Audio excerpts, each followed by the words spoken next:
So anything that's in here is in here, right? And we're going to totally support the three of them. And you may not know how to answer some of this, and that's totally okay too, because that's going to help us teach all of us, and we're going to go through it, okay?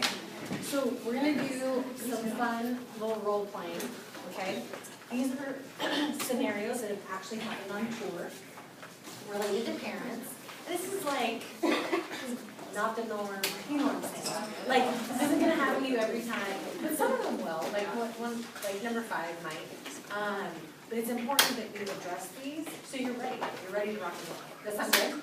Okay, so we're going to cheer them on, and then we're going to go through it, and then we're going to debrief, maybe what you all might do differently, and then we'll show you from our perspective how we would like answer it or handle it. You 3 are the tour guides, obviously, and these 3 fabulous volunteers are the parent volunteers. Okay, so who's going first? Up here, number 5. Number 5? Okay. Pretend like, you don't even have to sound like fabulous, but just pretend you're like, dude, this is the bookstore, or whatever, you know what I'm saying? Just pretend you're giving it. Are all 5 of us? No, just me.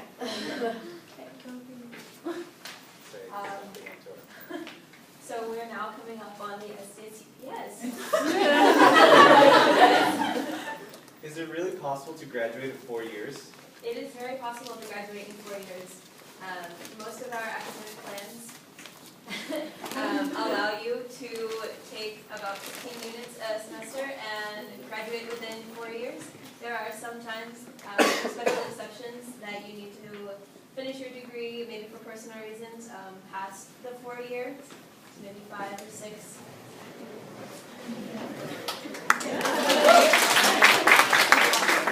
Okay, this is good. This is good. You kicked this off right. What would you maybe add, maybe change, and then TIs will talk too. Yes. You could also talk about how we have summer session. Absolutely. Absolutely. Another way to get ahead, stay on track if you need to. Yes. I'd say maybe like mention summer session, but say like you can graduate in 4 years without taking summer classes, but they're there if you need them. Just because I wouldn't want to be like, oh, I'm going to be here all summer. Like, Yes.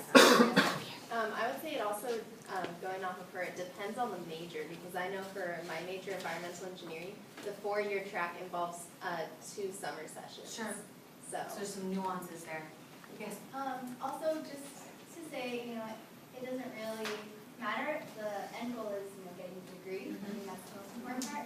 So it doesn't really matter if it's 4, 5, or 6, as long as you're persisting and getting a degree. You have to remember, for some families, it really matters, and it won't be an option. And for some, I'm just playing devil's advocate. For some families, 4 years is all their financing, and then the 5th or the 4th and a half is on you. So it's something you want to gently finesse.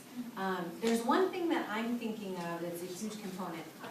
Yeah, I don't know if it's what you're thinking, but I always, whenever I get that question, I mention that the student needs to be flexible with getting certain professors, because they might be really adamant about, oh, like, I heard on rate my professor, like, this professor's really bad, so, or like, someone won't want to take an 8 a.m. or a Friday class, so I always just say, as long as a student is open-minded about taking classes at a certain time, or having certain professors, it's definitely doable. Yeah. You can even say, like, respectfully but jovially, like, we offer classes Monday through Friday, and some even on Saturday. Like, you know what I'm saying? I'm still thinking of one more thing. Alana, are you knowing what I'm thinking? You smiled at me. Flexibility, academic advising. Proper academic advising every single semester. And one thing you can throw in there too is, it's the university's goal, and this is no lie, you'll hear it at orientation again and again and again, that the students get out in a timely fashion. It is not our goal to have you here for years. That doesn't help anybody, right? Because we want to bring in new students as well. Yep. Along with that, with advising will say, those students that will come in and say, I didn't get any classes, there's no classes that fit into my schedule, I'm not going to graduate because there's not enough, classes here at SCSU. You can, turn it, almost, turn it against the parent or the student that's asking you, and be like, well, I've talked to advising, and if you brought them in, what classes you need, they can find a schedule for you. We have enough classes to accommodate our students. It all goes along with flexibility, so. Yep. You're going to be able to find the classes. They might just not be with the professor you want or at the time you want. Yep. Angela. Well, I was going to kind of bounce off of what Natalie and Alana said. You'll get this a lot at orientation when you get to that point, helping students make their schedules, helping them advise them and things like like that. And you just have to remind them that they have to be flexible in order to get the right schedule that's gonna keep them on track. Also, we have to make sure that we are reminding them to stay on track even after they're done with that. So going to academic advising often is really important for a lot of students. And also, it takes into account changing majors, failing classes. So all these different things could get in the way of you graduating in 4 years. So as long as you stay on top of what you're doing, you should be able to get out in those 4 years that we plan.